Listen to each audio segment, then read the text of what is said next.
Ever feel like someone somewhere just like flips a switch and boom, the internet just works? You mean like it's all magic? Yeah, well, not magic exactly, but you know what I mean. It's easy to forget about all the systems and servers and protocols working behind the scenes. Until something goes wrong. Exactly.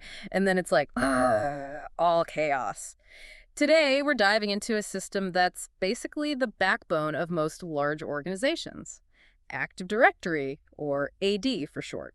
And, as you might guessed, when a system that critical gets compromised, things can go very wrong. Think target breach level bad. Millions of credit card numbers stolen, all because hackers got into, though you guessed it, Active Directory.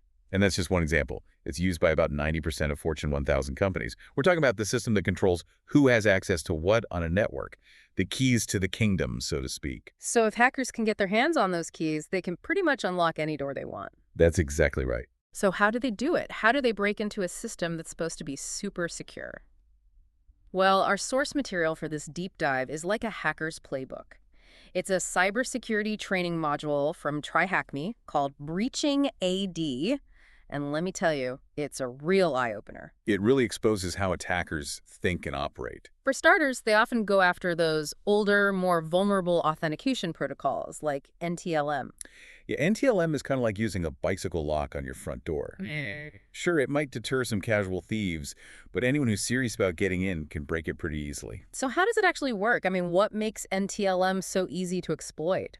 It all comes down to how it handles passwords. See, with NTLM, your password isn't actually sent over the network. Instead, it's turned into something called a hash. A hash, so it's like scrambled up, made unreadable. Exactly.